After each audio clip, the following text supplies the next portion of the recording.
qui a donc été voté ce 30 juin du côté bien sûr du Conseil de sécurité de l'ONU.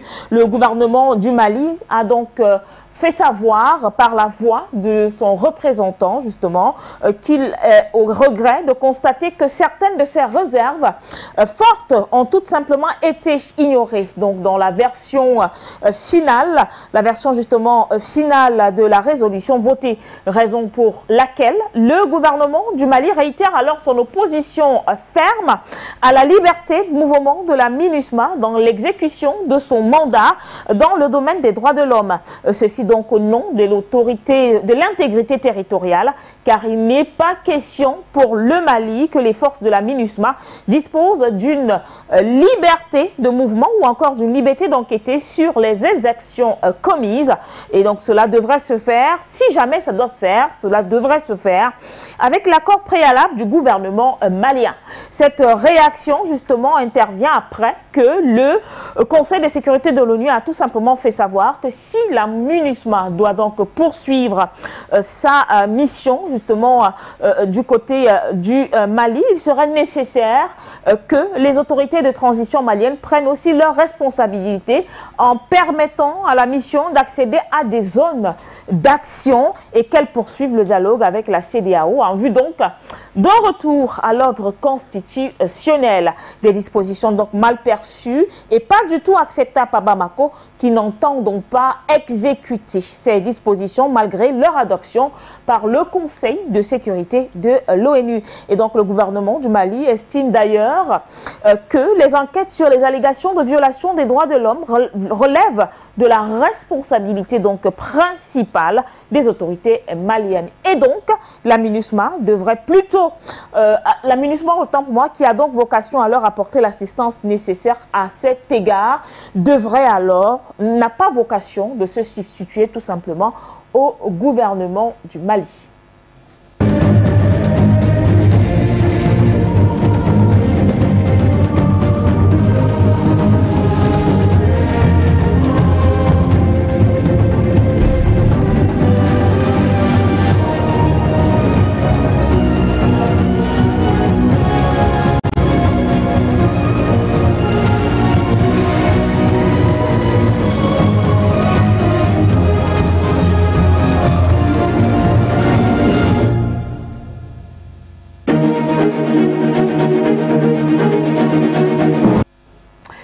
Mesdames, Messieurs, bonsoir, bienvenue sur Le Point, sur l'actualité sur For You Télévision. Et donc, c'est connu de tous depuis plusieurs heures déjà. Le mandat de la MINUSMA a donc été renouvelé d'un an, ce 30 juin, justement, du côté, bien sûr, du Conseil de sécurité des Nations Unies. Outre donc le maintien de la force onusienne, Bamako a obtenu l'abandon des vols français d'appui à la MINUSMA et bien évidemment la non-stigmatisation directe de la présence russe sur le territoire malien. Seulement, la résolution votée a donc suscité ainsi le courroux du représentant malien justement aux assises, notamment sur les mentions relatives aux questions de droits de l'homme.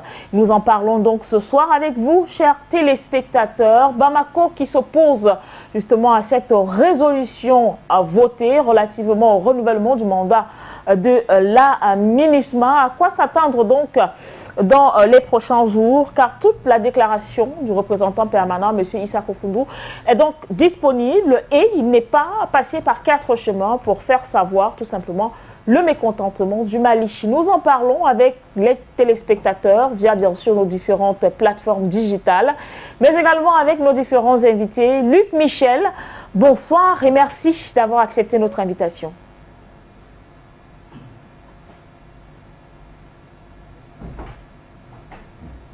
Bonsoir Luc Michel. C'était déjà en 2014 que la diplomatie internationale, c'était l'empire du mensonge. Une résolution du Conseil de sécurité, tout d'abord, c'est de longs bras de fer. Ici, c'est un bras de fer qui a opposé les Américains et les Britanniques à la Russie et à la Chine, les Français d'ailleurs ayant perdu la main dans ce dossier. À l'issue de ce bras de fer, on a négocié. Et c'est le propre de la diplomatie, avec beaucoup d'hypocrisie.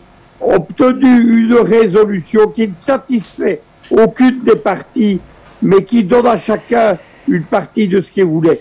Et les colonels de Bamako sont bien connus, eux, pour ne pas respecter les usages de cette hypocrisie diplomatique. C'est ce qu'ils ont fait comprendre ici. Qu'est-ce qu'on retient évidemment de ce qui se raconte de cette diplomatie?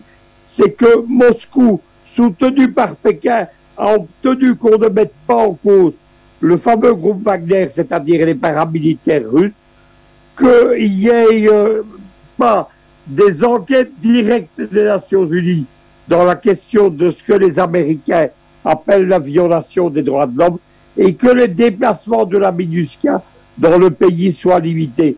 Notez que les Français qui assuraient les déplacements de la MINUSCA sont tout à fait hors jeu. C'est cela qu'il faut retenir. Mais maintenant, évidemment, Bamako n'est pas satisfait ni du renouvellement de la MINUSPA, puisqu'il voulait que ça s'arrête, mais des pouvoirs qu'elle a en cours d'investiguer dans les soi-disant dossiers des droits de l'homme, qui sont en fait des provocations occidentalo-américaines pour déforcer les FAMA et les pro-russes. Voilà ce qu'il faut retenir de cette affaire. Dans la diplomatie internationale telle qu'elle se pratique au Conseil de sécurité, les choses ne sont pas noires et les choses ne sont pas blanches. Elles sont dans 1000 nuances de gris. C'est à cela que nous constatons. Mais évidemment, à Bamako, et on a raison, on aime les choses tranchées, le blanc et le noir, pas le trouble gris. Merci beaucoup à vous, Luc Michel, pour cette première prise de parole. Et merci également pour votre présence. Batengene, bonsoir. Vous êtes toujours là? Toujours.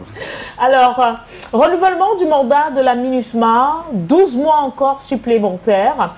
Il faut rappeler que cet autre mandat s'achevait donc le 29 juin. Et donc, il y a eu cette session au Conseil de sécurité de l'ONU qui a donc décidé de renouveler justement ce mandat, mais en imposant, si on peut le dire ainsi, certaines conditions qui n'ont pas été approuvées par les autorités maliennes. Effectivement, donc il s'agit effectivement, comme disait Luc Michel, des conditions de négociation qui sont généralement le fruit d'un long travail diplomatique avec des usages qui, de loin, restent dans le cadre de ce qu'on appellerait la morale.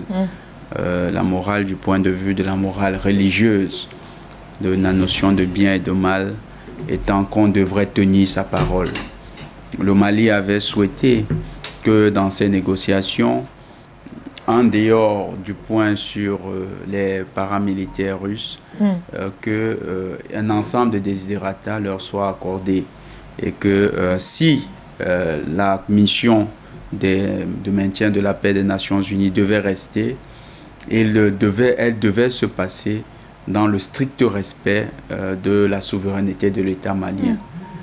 Il est à noter que dans l'accord qui a été passé, l'ONU, ou du moins les puissances de l'OTAN qui ont manœuvré à cela, à ce que soit inscrit un certain type d'articles, ont violé la souveraineté de l'État du Mali. Par exemple, ils ont introduit dans l'accord le fait qu'il est possible pour les militaires de la MINUSMA de se déplacer à leur guise au sein de l'État du Mali. Or, il est à noter que déjà même les principes fondateurs des Nations Unies, la charte des Nations Unies, reconnaît que la souveraineté des nations est inaliénable et que lorsqu'il y a une mission de paix, ces missions de paix se font de commun accord avec les autorités gouvernantes dans un pays. Et ici, vous avez un accord qui viole ces principes-là, dont sont en violation du droit international, sont donc dans l'illégalité internationale et sont en fait la manifestation pure et simple de la violence tout à fait brutale, de la violence barbare qu'infligent les pays prédateurs de l'OTAN à l'État du Mali. Et ce rapport de force qu'ils croient favorable à leur égard, ils ont tenu à ce que cela soit imprimé dans l'accord et l'État du Mali a protesté face à cette forfaiture. L'État du Mali a remis en question cette forfaiture, rappelant notamment à ces nations que dans l'exercice de ces missions, la MINUSMA ne devait pas avoir cette liberté de manœuvre qu'ils voulaient se permettre. Et que s'ils essayent de se l'octroyer, l'État du Mali ne sera pas responsable de la sécurité des forces de la MINUSMA. C'est dire que dans cette protestation, il y a aussi un message qui est passé à ces forces. Une manière de leur dire, on ne sait jamais, le Mali est insécure et cette insécurité pourrait coûter à ces forces-là si elles se comportent comme étant dans la cour du roi Péto. C'est un message assez clair, quoique très subtil et très bien écrit dans le message du diplomate de Bamako aux Nations Unies. Nous espérons que les forces obscures qui manœuvrent ainsi à la déstabilisation du Mali commencent à comprendre que les Maliens n'entendent pas se laisser avoir parce qu'ils croient que le round 1 qui vient d'être joué à New York, c'est certainement un round en leur faveur. Alors, Luc Michel, je reviens à vous. Alors, ce qu'on voudrait quand même savoir ce soir, c'est d'essayer de comprendre comment est-ce possible justement que l'ONU, avec bien évidemment tous ses décideurs, puisse inclure justement ce genre de conditions dans une résolution qui devrait permettre le renouvellement du mandat de la MINUSMA. Qu'est-ce qui se cachait derrière justement cette résolution? Écoutez, les gens qui font les missions de maintien de la paix des Nations Unies et leur chef, qui est le général français de la Croix, ils vivent encore dans un cycle géopolitique qui n'existe plus. Celui où les Occidentaux, avant 2015, faisaient la loi dans toute l'Afrique et dans le reste du monde. Ils n'ont pas compris que c'est terminé et que l'arrivée des Russes, des Iraniens en Afrique va apporter de l'oxygène aux États africains. Le temps de la toute-puissance des casquevés de leur mission est terminé. Mais ils ont tendance au Congo, au Mali ou en Centrafrique à encore vouloir se comporter comme ils le faisaient avant. On a vu le dossier du renouvellement en Centrafrique qui vient de se terminer de la MINUSCA. Ça a été la même chose que pour le Mali. On a tenté de violer sur un maximum de sujets la souveraineté de l'État centrafricain, comme on le fait maintenant sur l'État malien. Et les Russes, soutenus par les Chinois, se sont opposés à ces violations et ont limité au maximum ceci. Maintenant, évidemment, cela ne veut pas dire qu'on est totalement libre des ingérences de l'ONU. L'ONU, il faut comprendre quelque chose, c'est que jusque 2015, tout ce qui était les Nations Unies, l'Assemblée générale, les missions de maintien de la paix, le Conseil de sécurité, le Conseil des droits de l'homme de Genève, c'était la chose des Occidentaux et leur terrain d'activité. À partir de 2015-2016, les Russes et les Chinois, parce qu'ils votent ensemble, avec l'aide d'un certain nombre d'États appartenant qui cherchent un monde multipolaire, notamment en 2017-2019, la Guinée équatoriale qui siège au Conseil de sécurité, ils ont ramené la neutralité au Conseil de sécurité. Mais ils n'ont rien su faire pour les autres organismes de l'ONU. Cela veut dire que le Conseil des droits de l'homme de Genève, les missions de maintien de la paix, l'Assemblée générale, etc., l'OMS par exemple, toutes ces choses-là restent dans l'orbite occidentale, manipulées et dirigées par les États-Unis, mais aussi par les multinationales occidentales. Il faut donc comprendre ce qui se passe. C'est un bras de fer permanent des Russes et des Chinois pour limiter les pouvoirs des organismes de l'ONU et un bras de fer général des Occidentaux pour rester dans ce qui était l'ancienne configuration des Nations Unies. Merci beaucoup à vous, Luc Michel. Alors, je vais revenir à vous, justement, Batengene. Donc, est-ce que... c'est vrai que je voulais aussi poser la question à Luc Michel, mais je la poserai tout à l'heure. est-ce qu'on ne pourrait pas, à un moment donné, se dire que tous ces événements qui se passent actuellement avaient peut-être déjà été orchestrés, une façon peut-être de mettre le Mali dos au mur, parce que nous le savons, le 3 juillet, il y a ce fameux sommet qui est tant attendu pour une possible levée des sanctions économiques et financières qui pèsent notamment sur le Mali. Mais quelques jours avant cela, il y a ce renouvellement justement de la MINUSMA, mais avec des conditions comme quoi, une façon de dire aux Maliens, alors vous acceptez cette résolution, les sanctions sont levées de l'autre côté, au cas où vous faites ce que vous êtes en train de faire, c'est-à-dire s'opposer à ce que nous voulons faire, alors il suffit peut-être de passer un coup de fil ou alors une petite réunion à huis clos avec nos préfets ou encore sous-préfets, et puis le 3 juillet, on aura le verdict final. Je crois que c'est vrai que c'est bien d'en rire un peu, mais il faut dire que c'est à prendre très au sérieux ce qu'ils sont en train de faire. Ici, c'est l'OTAN même qui a pris le dossier entre les mains. C'est les États-Unis, c'est l'Angleterre, c'est la France, c'est l'Espagne, c'est l'Italie. Il faut comprendre que tout ceci s'est passé en résonance du sommet de l'OTAN qui avait lieu en Espagne et que le ministre de la Défense espagnol a menacé le Mali de possibles interventions de l'OTAN. De l'OTAN, ouais. Ça veut dire que... La nouvelle est tombée il y a quelques heures seulement. Tout à fait. Il y a quelques heures. Le 3 juillet, effectivement, les forces de l'OTAN seront à la manœuvre en Afrique de l'Ouest. La feuille de route du Mali, ils ne vont même pas la regarder. Parce que, comme nous disions hier, le Mali fait les choses désormais sans la CEDEAO. C'est au Mali maintenant de prendre des mesures. Parce que la déclaration du ministre espagnol vient après une autre déclaration. C'est que Erdogan a donné le feu vert pour l'adhésion de la Finlande et de la Suède à l'OTAN. Donc l'OTAN se sent regaillardi. D'autant plus que des nouveaux pays ont assisté. C'est vrai qu'ils étaient déjà alliés, mais ces pays ont assisté à la réunion de l'OTAN. Comme la Corée du Sud, comme l'Australie.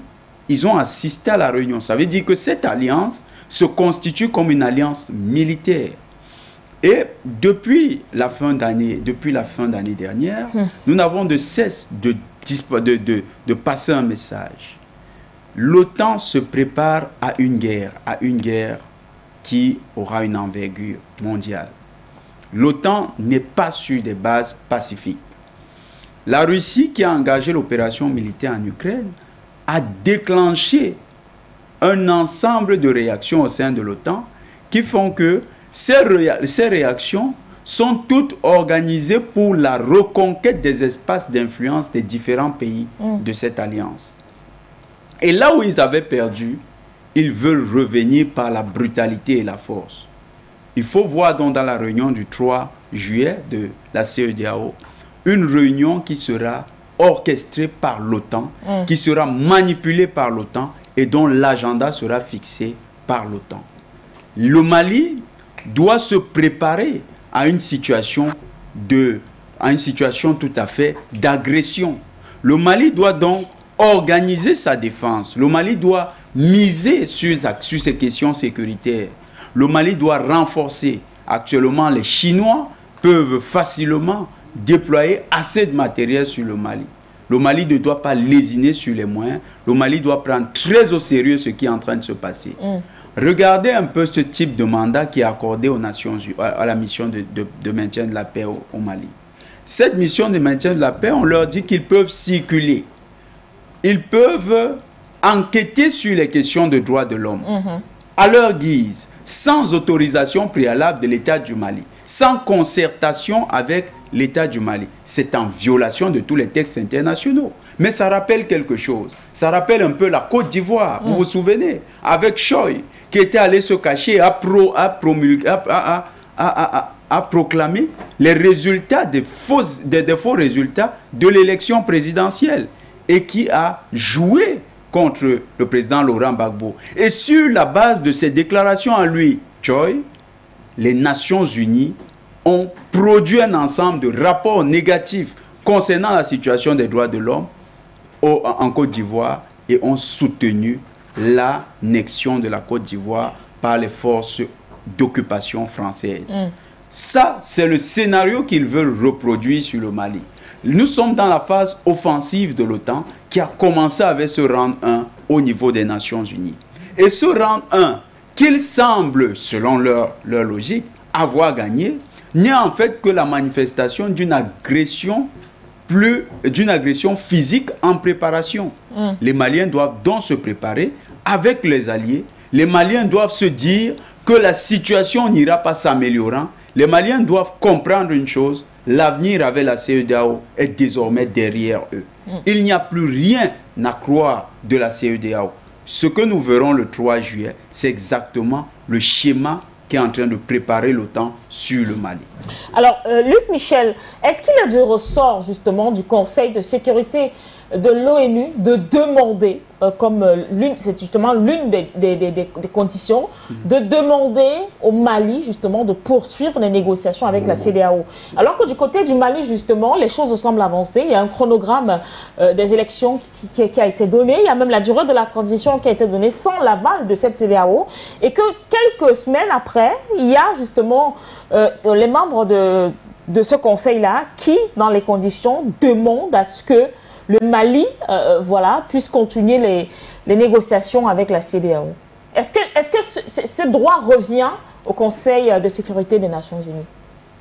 Le Conseil de sécurité des Nations Unies, qui dirige en réalité l'ONU, puisque l'Assemblée générale n'a des pouvoirs que théoriques, c'est un organisme fondamentalement antidémocratique, constitué depuis 1945 des vainqueurs de la Deuxième Guerre mondiale.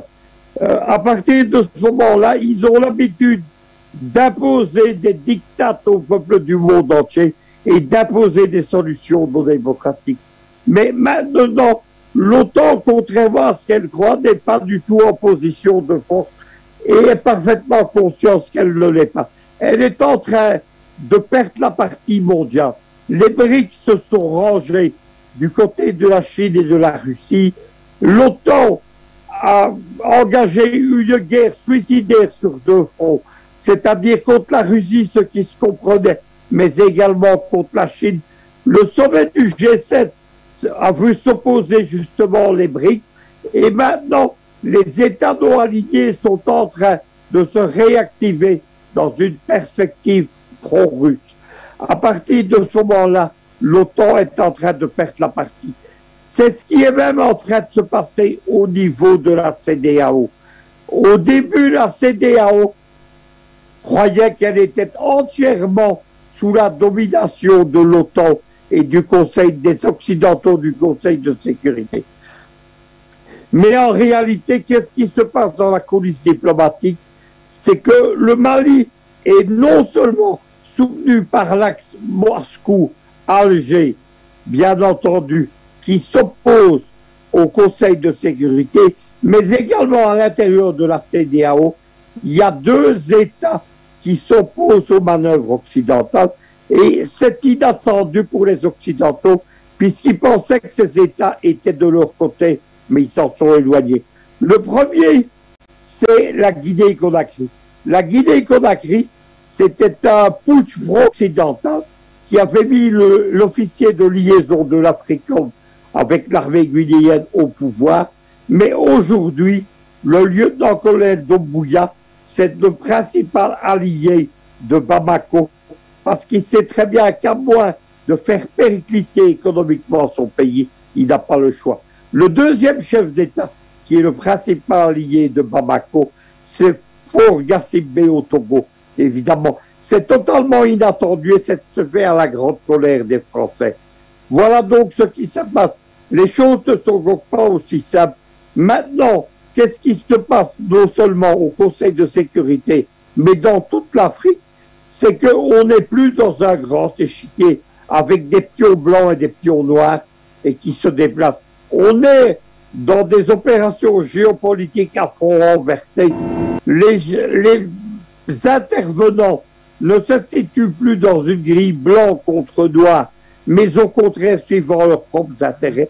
Il y a eu quelques jours, il y avait par exemple le forum économique de Saint-Pétersbourg au côté de la Russie. Le principal invité, c'était ceux qui étaient considérés jusque-là comme un allié des Américains. L'Égypte, c'était l'invité principal de la Russie. C'est ce qui est en train de se passer. C'est que les fronts sont en train d'éclater. Et évidemment, Vladimir Poutine, qui est un joueur d'échecs, qui a l'habitude d'avoir de nombreux coups d'avance, il dirige parfaitement cette partie en maître, tandis que les Occidentaux, les gens comme Joe Biden, qui sont en fait des joueurs de poker, évidemment, ils sont complètement perdus dans cette stratégie. Alors, Batengene, sur la même question, je voudrais également avoir votre avis là-dessus. Est-ce que c'est une mission qui revient notamment à la MINUSMA, pas à la MINUSMA, au Conseil de sécurité de l'ONU, de dire au Mali ce qu'il doit faire, du moins aux autorités maliennes, ce qu'elles doivent faire pour le peuple malien? Ça, c'est le premier volet de la question. Et la seconde, est-ce que derrière, justement, tout ce qui se passe, qui s'apparente à un scénario, ce ne serait pas la Russie qui serait peut-être visée aussi? La première question va rejoindre la seconde. Le Conseil de sécurité ne décide pas pour le pays qui accueille la mission. Le Conseil de sécurité reçoit les travaux qui ont été menés entre le représentant des Nations Unies et les autorités du pays en question, avec tous les éléments sur lesquels ils ont convenu, et le Conseil de sécurité se charge de valider la nouvelle mission selon les thèmes qui ont été formulés pour l'Assemblée générale. Ce qui a été fait, c'est une preuve de ce que l'Assemblée générale ne fonctionne plus sur le mécanisme de l'unanimité, ne fonctionne plus sur le mécanisme de consensus. Ce n'est plus l'ensemble des pays de la planète qui s'asseyent et discutent. Le Conseil de sécurité est pris en otage par les trois grandes puissances de l'OTAN, c'est-à-dire la France, l'Angleterre et les États-Unis. Et en face, il y a la réponse de la Chine, qui est membre du Conseil de sécurité, et de la Russie. Mais oui, c'est effectivement la Russie qui est visée. Pourquoi? Parce que l'opération militaire spéciale des Russes en Ukraine résonne en parallèle à celle à la situation malienne. Et il n'est pas exclu que dans le cadre des discussions, les Français soient arrivés à une zone de concordance avec les Anglo-Saxons sur la façon de reconquérir le Mali. Les Français ayant subi un affront inédit au XXIe siècle et depuis la fin de l'époque coloniale, ayant subi cet affront au Mali, les Français ont une veine contre ce pays et ils sont prêts à tout. D'ailleurs, les dernières attaques terroristes, le Malien qui a été capturé explique que ceux qui étaient à la manœuvre, c'était les Français. Ça veut dire qu'ils ne se cachent plus. Ils n'ont plus honte, ils n'ont plus peur. Ils avancent à découvert. Ils sont maintenant des acteurs, des parties prenantes du conflit au Mali, c'est-à-dire de la situation terroriste face aux autorités maliennes. Les puissances de l'OTAN veulent donc avoir également un terrain sur lequel ils pourront revendiquer une victoire parce qu'ils se sentent humiliés. 40 pays face à la Russie en Ukraine et la Russie ne fait qu'avancer. Ça fait mal. L'image est forte. Et les peuples de la terre, quand ils regardent même les communications dans les réseaux sociaux dans leur propre pays, il y a comme une impression que l'opinion flanche à leur niveau. L'opinion commence à se dire, les Russes sont plus forts que nous. Ils veulent donc gonfler le muscle. Et ils se disent, pour montrer que nous avons encore la capacité militaire de nous projeter et de faire très mal, nous pouvons faire du Mali un exemple. Donc, la Russie est visée au Mali parce qu'ils savent que les Russes, au niveau du Mali, n'ont pas une base importante. Au niveau du Mali, les Russes n'ont pas déployé le matériel comme en Syrie. Donc, la riposte russe ne sera certainement pas, ou probablement pas, à la même hauteur que la riposte au niveau de la Syrie.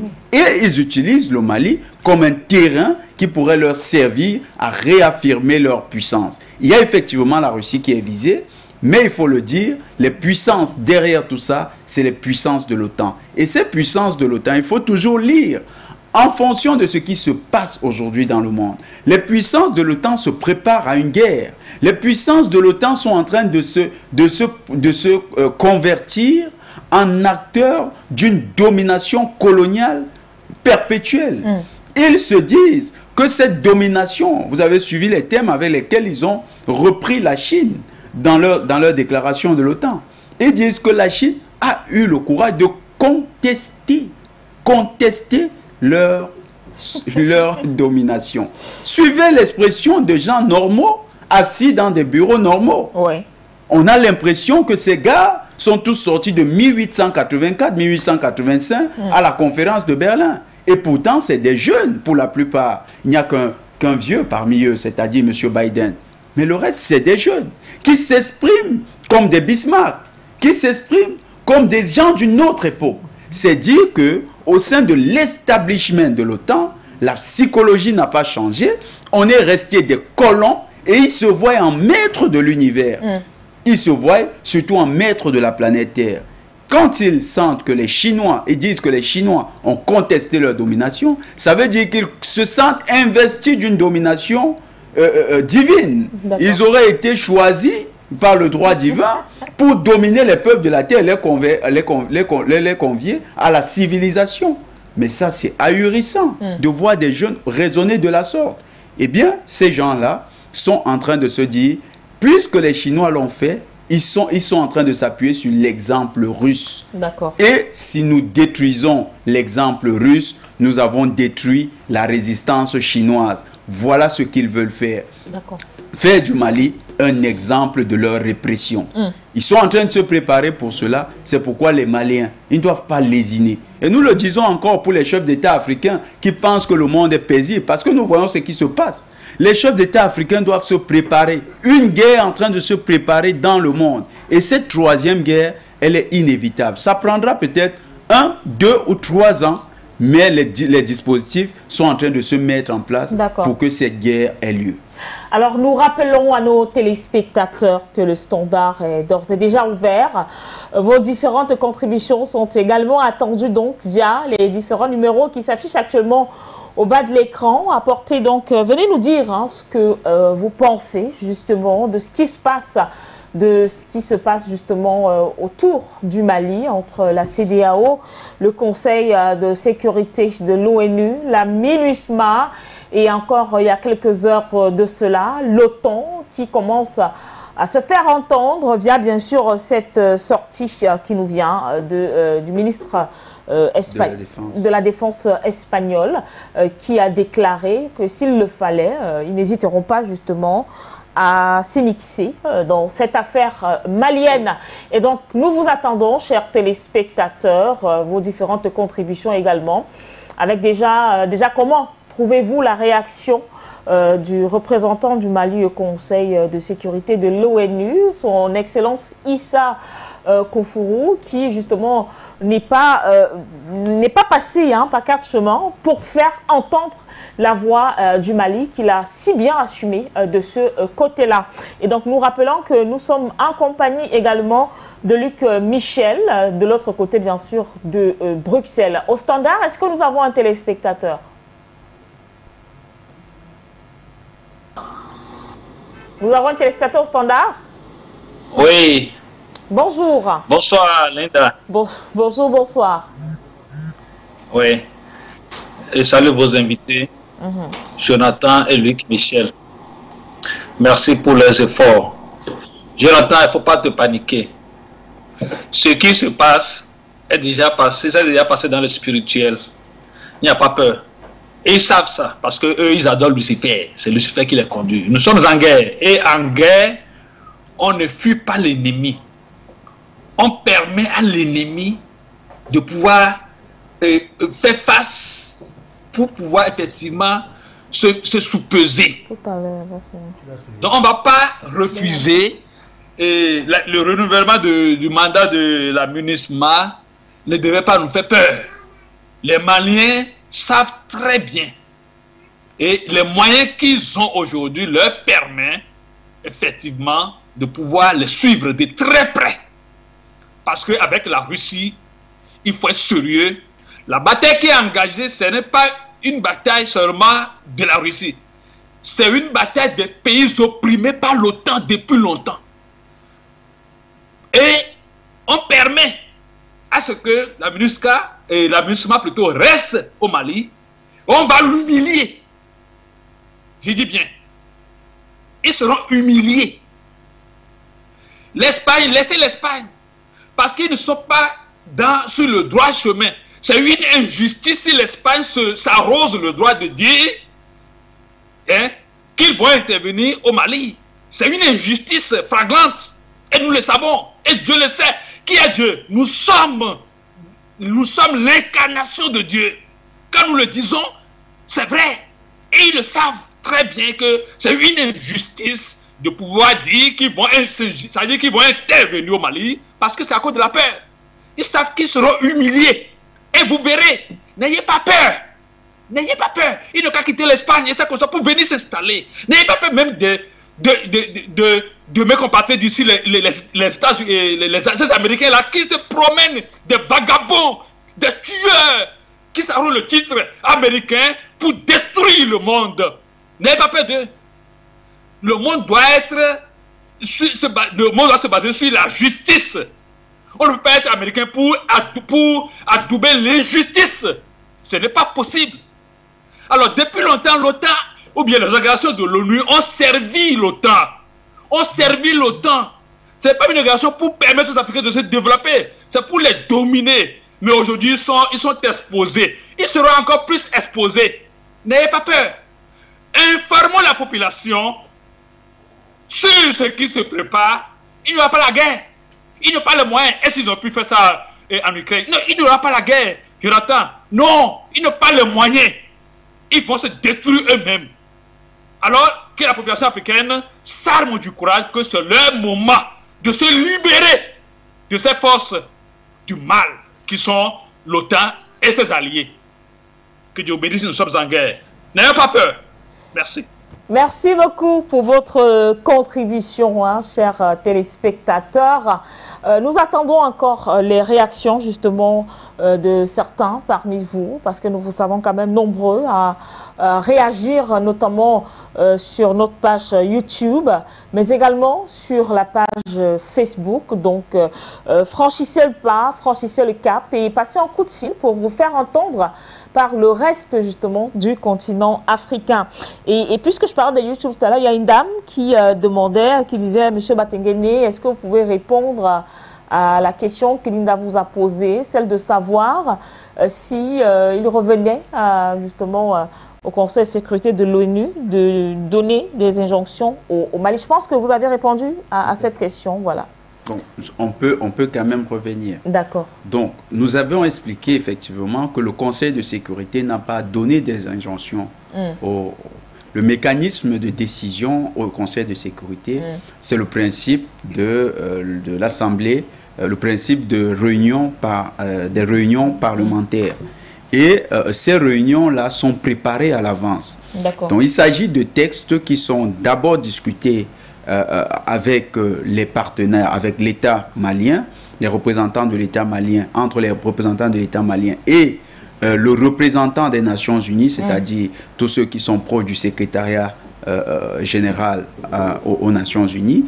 Et au cours de cette réunion, il y a les représentants, il y a des diplomates, des autres membres du Conseil de sécurité qui participent aux travaux.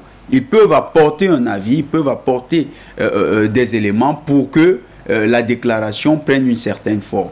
Mais quand on lit la lettre du représentant du Mali, il s'avère que pendant cette session, le texte qui avait été concocté par les différentes parties, c'est-à-dire celui qui a requis l'unanimité, ce n'est pas ce texte qui a finalement été adopté et présenté en plénière. Voilà. Donc, on a changé le texte. Du point de vue même de la crédibilité des acteurs, c'est une perte de crédibilité des diplomates des Nations Unies. On parlerait même de honte. C'est une honte. Des personnes hautement gradées. Tout à fait, c'est une honte. Et les injonctions du Conseil de sécurité, c'est simplement la preuve que les acteurs qui là-bas ont des problèmes avec la Russie, c'est-à-dire tous ceux qui sont les pays membres de l'OTAN, la France, l'Angleterre et les États-Unis, plus l'Allemagne, parce que c'est le 5+1 actuellement, donc plus l'Allemagne, ont pesé maintenant de leur poids en voulant orienter la décision du Conseil de sécurité. Quand vous entendez dire... Peut-être qu'il se serait attendu à ce que, voilà, on commence à dire, voilà, nous allons renouveler justement le mandat de la MINUSMA et que ça laisse s'arrêter à ça, sans toutefois que le Mali ne prenne véritablement connaissance de tout ce qui était dans cette résolution. C'est effectivement la grande surprise pour eux, c'est la contestation du Mali. C'est-à-dire le petit poucet qui finalement élève la voix et dit à tous ceux-là qui se prenaient pour des géants, non, ça ne se passera pas de la sorte. Nous allons agir de manière souveraine sur notre territoire parce que le droit international nous le permet. Alors, nous allons aller au standard, je crois, avec Abou de France et par la suite, on pourra avoir Delphin de Guy Tega. Bonsoir, monsieur Abou. Oui, bonsoir. Oui, nous vous écoutons. Salut votre panéliste, Jonathan Batangane et vous-même et tous les techniciens. Par rapport à ce qui s'est passé avec le Malien qui était à l'ONU, il a été très très clair. Il ne tourne pas autour du pot. Il dit les choses très clairement et c'est magnifique. Et par rapport à ça, le Mali va aller de l'avant. Moi, j'en suis persuadé. C'est parfait. Et moi, je voulais savoir si par rapport à la MINUSMA,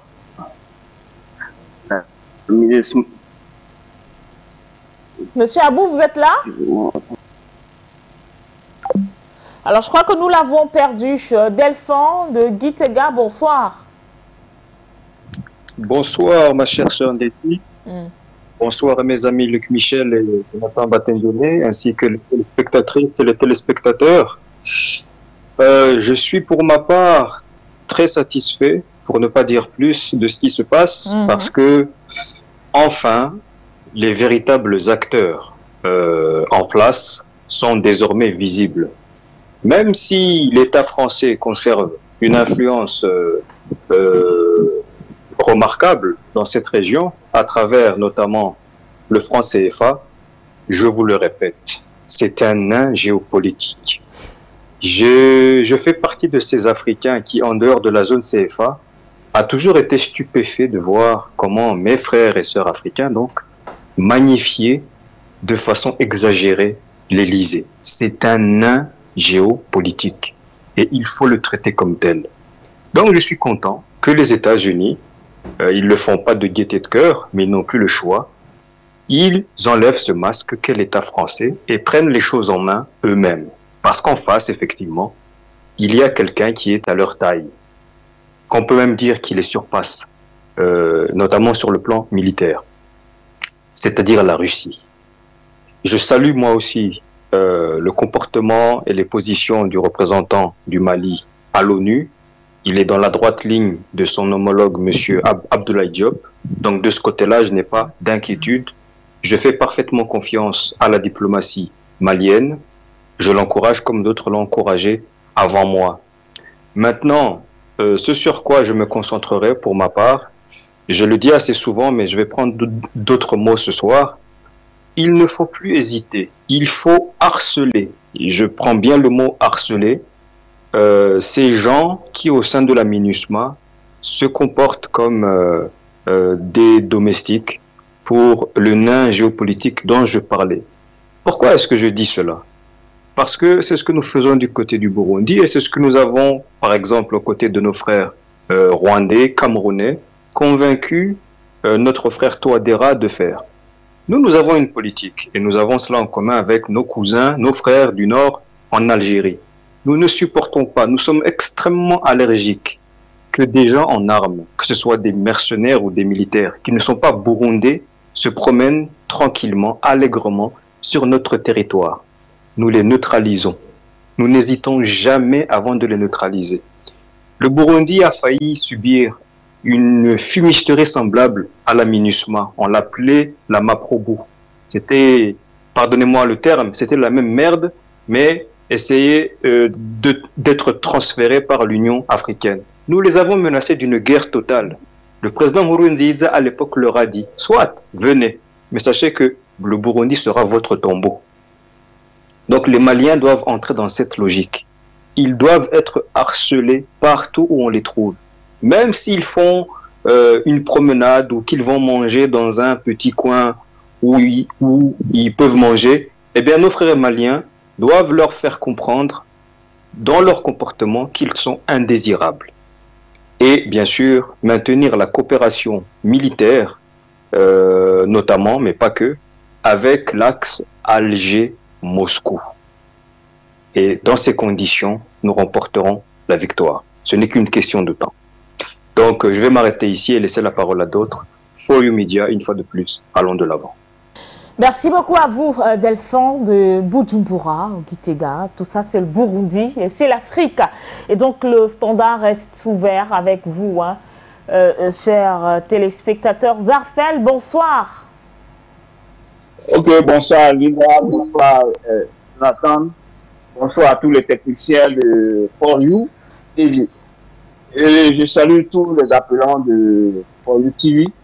Et je suis ravi de vous écouter. Mais moi, je vais encore, ce que j'ai dit de l'autre côté là-bas, je vais répéter encore pour mes frères maliens. Parce que présentement, c'est que ces Européens et ces Français qui sont associés aujourd'hui, qui veulent passer par d'autres mailles pour vous atteindre, comme vient de dire mon frère Delphin, c'est pas la peine de rester là. Et puis, faites attention à des Maliens se disant des opposants là. Ne leur faites pas cadeau. Et puis, ne rentrent pas aussi dans leur jeu pour créer, comment dirais-je, quelque chose et que cette chose dans lequel ils vont passer, les gens vont passer pour venir vous serrer le cou, c'est-à-dire qu'ils vont essayer de mettre une petite guerre qui n'a rien à voir avec la population malienne. Et ils vont essayer de dire non, il y a une guerre aujourd'hui au Mali, ils vont intervenir. Non, ne vous laissez pas berner par ces disant opposants européens qui sont là, qui sont dans le gros boubou au Mali là, de faire attention à ces gars-là. Donc, moi, ce que Delphin vient de dire, c'est tellement important. Vous devez, c'est-à-dire que c'est le moment maintenant. La guerre, mais là, ça se passe sur le territoire malien. C'est la décision décisive qui est maintenant dans vos mains. C'est à vous d'accepter ces gars-là ou de les refouler hors de votre territoire. En faisant quoi? Parce que les autorités, elles ont déjà fait leur travail. Maintenant, c'est la population qui doit accentuer maintenant c'est-à-dire que leur force pour que, comment dire, l'État qui est là, qui vous dirait, et qui est là présentement, ait le courage d'aller de l'avant. Si vous dormez là, c'est comme ceux qui sont devant, qui sont en train de travailler, n'ont rien fait. Donc, levez-vous. Ne laissez pas les gens là. Comme on veut vous imposer des gens que vous ne voulez pas sur votre territoire, mais ne les laissez pas circuler. Quand ils seront étouffés là, ce sont eux-mêmes qui vont demander à partir. Parce que si vous les laissez aller ici à gauche, chercher vos petites soeurs, vos tantes, mais ils seront contents. Ils vont dire ils ont trouvé un terrain acquis, puis ils peuvent faire de n'importe quoi. Et puis, vous êtes là et rien n'avance. Donc, tout ce qu'ils sont en train de faire, les Américains sont en train de vous amadouer, en vous donnant des avions, en faisant certains trucs. Ne regardez pas ça. Parce qu'on ne prend pas un œil pour regarder dans 2 ans, pour regarder dans un entonnoir. Ça, c'est la moindre des choses. C'est-à-dire que vous avez aujourd'hui les Russes qui sont là. Regardez les Russes et les Algériens qui sont là pour vous aider. Regardez ces gens-là. Ceux qui viendront vous proposer de l'or ou de n'importe quoi, ne regardez pas ça. Ça, ce sont des trompeurs. C'est pour faire endormir. Donc, moi, les Maliens aujourd'hui doivent se réveiller et de ne pas laisser, je dis, de ne pas laisser un centimètre à ces militaires-là de se promener au Mali. Merci. Je m'arrête là et puis je laisse la parole aux autres. Merci beaucoup à vous, Zarfel. Nous restons au standard avec un autre, je crois, avec un autre téléspectateur. Bonsoir. Oui, bonsoir Madame Dedi. Bonsoir. Bonsoir à tous les téléspectateurs de For You TV. Bonsoir à vos invités, en particulier Monsieur Batengene. Madame Dedi, je n'ai pas le talent de Zarfel ou de Delphin pour bien élaborer ma pensée, mais je voudrais vous dire une chose très simple. On dit que l'argent, c'est le nerf de la guerre. Et il y a un des appelants là qui aime souvent dire, nous sommes en guerre. Or, le problème de nous autres, Africains francophones, c'est que pendant plus de 70 ans, la France nous a appauvris avec le franc CFA. Or, tout le monde le sait. Ventre affamé n'a point d'oreille. Il est très difficile de parler aux Africains des zones CFA en ce moment parce qu'ils ont faim. Et comme la France contrôle le franc CFA, elle arrive à tous nous manipuler. Moi, je suis Camerounais. Regardez comment notre pays est engloué. On tue des gens partout, mais personne ne bouge parce que nous n'avons aucun contrôle sur notre économie, sur notre monnaie. Tout le monde a faim. S'il y a une élection aujourd'hui au Cameroun, on vous donne un pain et de la sardine et on gagne les élections. C'est ce qui va se passer au Mali. Revenons aux objectifs. Que visent ces gens-là avec tout ce qu'ils sont en train de mettre sur le Mali et tout? Ils veulent retourner le Mali vers l'esclavage qui existait jusqu'à l'arrivée du président Goïta. Or, Goïta veut libérer le Mali. Ce n'est pas une chose facile. Il faut un peu de temps. C'est pour ça qu'ils veulent réduire le temps au maximum pour qu'il n'ait pas le temps de structurer la chose. Or, au point où nous en sommes là, nous sommes en guerre et l'argent c'est le nerf de la guerre. Mais regardez la Russie. Si la Russie n'avait pas comment on appelle ça, une pirouette pour la monnaie, elle sera où aujourd'hui dans cette guerre? La Russie ne manque pas les armes. Mais on était en train d'asphyxier la Russie. Mais elle a réussi à imposer sa monnaie et même à trouver, j'ai lu au bas de l'écran de la télévision, que la Russie veut même sortir du système SWIFT. Donc c'est vous dire que quand la monnaie a une très très grande importance dans l'action politique. Et donc, j'invite le président Goïta, j'invite les Maliens. Il ne faut pas écouter ces gens qui nous disent que si on sort si on crée la monnaie, on aura les mêmes choses qu'il y avait eu en Guinée. Mais en Guinée, c'était en 1958. Nous sommes en 2023. On a eu les Tchouindian Tchoumi, on a des grands économistes. Pourquoi vous voulez nous faire croire, nous, pauvres petits Africains, que nos intellectuels n'ont pas réfléchi sur le remplacement du franc CFA? C'est faux. Il y a les professeurs à Boho, ils ont la solution. Et je demande si le président Goïta va aux élections, qu'il soit candidat ou pas, c'est le candidat de la France qui va gagner. Parce qu'on va faire tourner la machine, on va corrompre les politiciens, on va donner le pain sardine aux citoyens, on va donner l'argent aux gens comme les Amadi Diko, là, je ne sais plus comment on l'appelait, le grand prêtre là. Il va distribuer aux gens et on va voter comme veut celui qui détient la monnaie.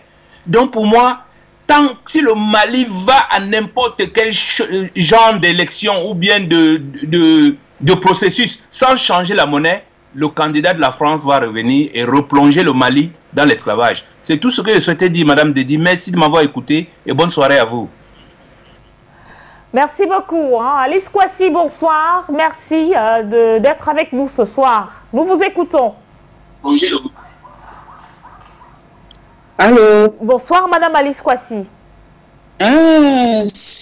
Bonsoir, mais vraiment, j'ai eu du mal. J'ai insisté, mais bon, c'est pas grave. Bonsoir, Luc Michel, ma soeur Nila Dedi, mon frère Batengene. Bonsoir à tous.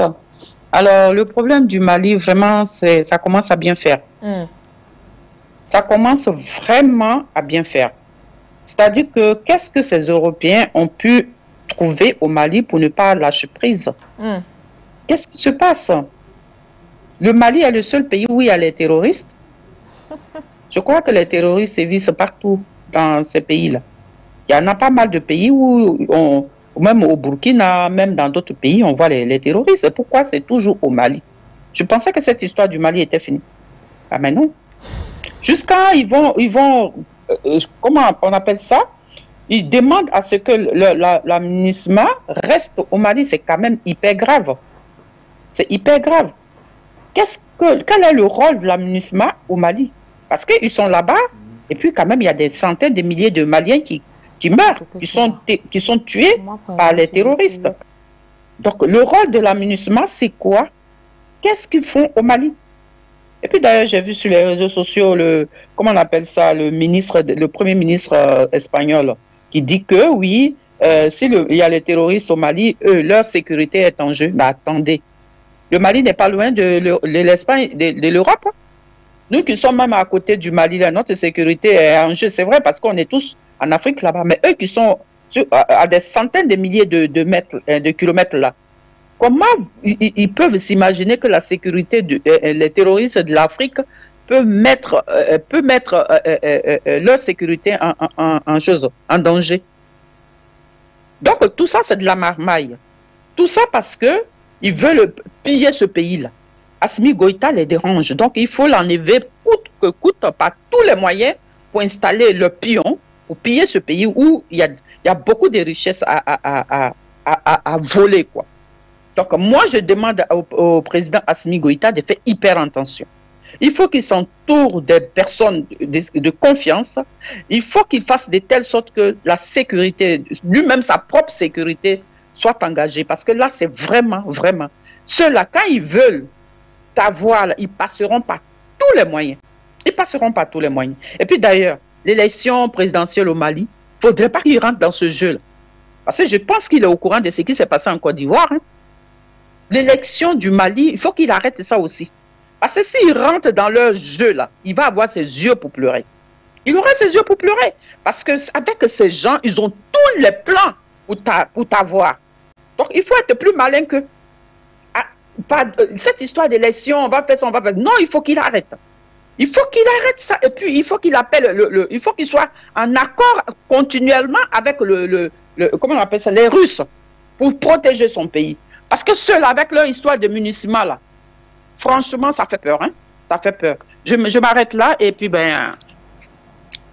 à bientôt. Au revoir. Merci beaucoup à vous, Madame Alice Kwasi, de nous avoir rappelé. Je crois que nous allons prendre le tout dernier téléspectateur pour ce soir. Il s'agit, je crois, de Lamine Diop. Lamine Diop également, qui est donc à notre compagnie juste derrière. On reviendra alors pour un dernier tour entre Luc Michel et bien sûr vous, Monsieur Batengene. Bonsoir Lamine Diop.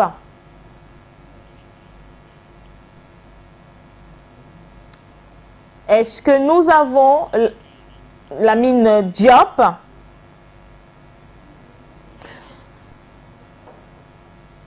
Bonsoir Lamine Diop.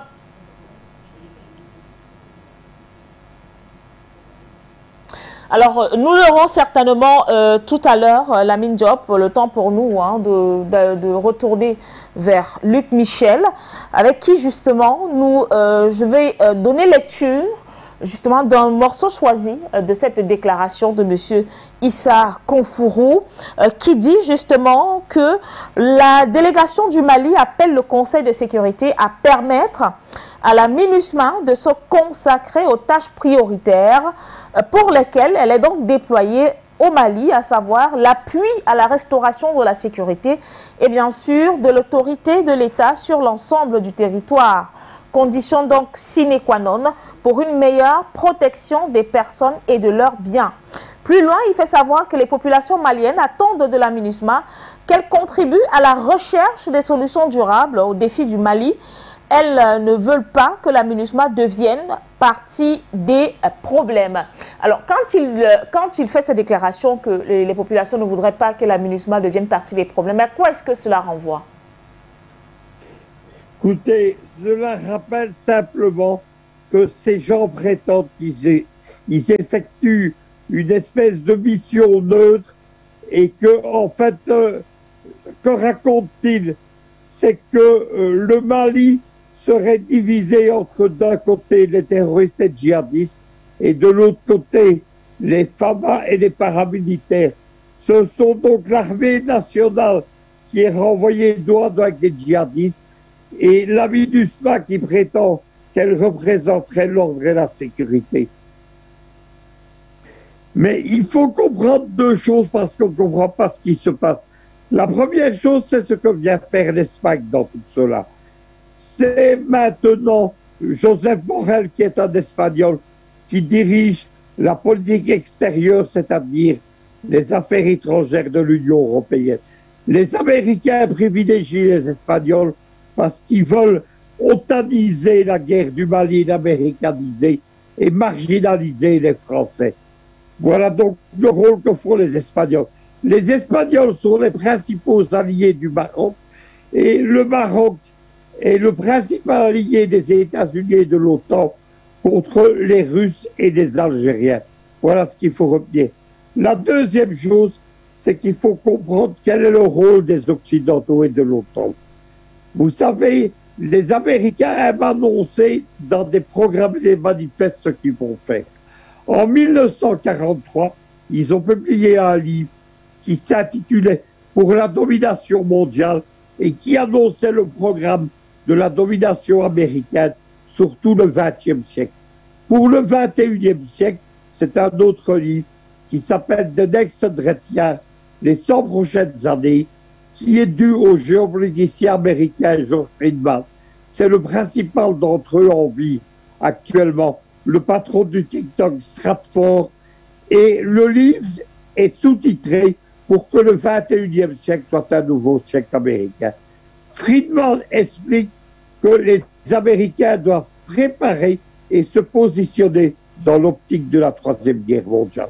La Troisième Guerre mondiale, ce n'est pas dans 1 an ou 2 ans, n'ayez pas peur, c'est prévu entre 2030 et 2070, entre 2050 et 2070.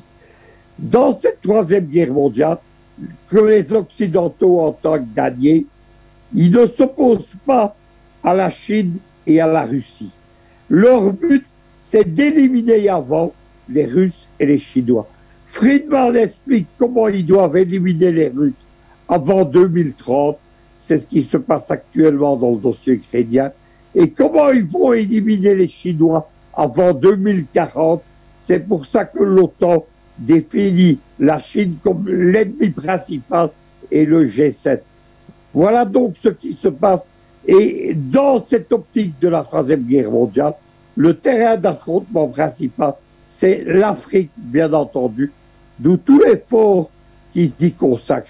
Les Américains mettent en place une guerre en Afrique contre la Russie, qui est l'adversaire principal, et les théâtres d'action principaux actuellement, c'est la Centrafrique, c'est le Mali et c'est le golfe de Guinée. Voilà ce qui explique évidemment tout ce qui se passe aujourd'hui. Tous ces événements sont liés. Évidemment, on sait tout cela parce que à Moscou, à Pékin ou à Téhéran, on lit évidemment ces livres, on discute de la géopolitique américaine, on sait qu'il faut connaître l'adversaire et bien entendu, des gens comme Poutine et Xi Jinping, ils préparent évidemment de nombreux coups d'avance. Les Américains, plus ils avancent dans leur projet de domination mondiale, plus ils tombent dans le piège stratégique du bloc de l'Est. Merci beaucoup à vous, Luc Michel, de nous avoir accordé ici quelques minutes. Et bien sûr, nous vous souhaitons peut-être de vous reprendre dans d'autres éditions, du point sur l'actualité ou encore d'autres émissions sur For You Télévision. Le temps pour nous de rapidement prendre Lamine Diop avant de revenir conclure sur ce plateau avec vous, Batenguene. Bonsoir, Lamine. Bonsoir, M. Foudnedi, bonsoir à l'ensemble des téléspectateurs, auditeurs de For You, ainsi que votre régie technique. Bonsoir, M. Batenguene. Écoutez, M. Foudnedi, cette insistance à vouloir renouveler le mandat de la MINUSMA au Mali me paraît intéressante à débattre, parce qu'elle traduit le relatif machiavélisme de la pensée stratégique française que l'on peut attribuer à deux faisceaux de causes, dont certains ont été déjà développés, comme M. Batenguene et d'autres. Certaines raisons sont spécifiquement françaises. On l'a dit, il y a des raisons géopolitiques. L'extractivisme colonial va donc se dissimuler sous le masque d'un maintien de paix, d'un maintien de la paix plutôt, qui se révélera dans bien des cas n'être qu'un leurre. Et naturellement, un Mali qui se veut souverain et patriote ne peut que s'opposer au renouvellement du mandat de la MINUSMA. Il y a aussi des raisons proprement militaro-logistiques.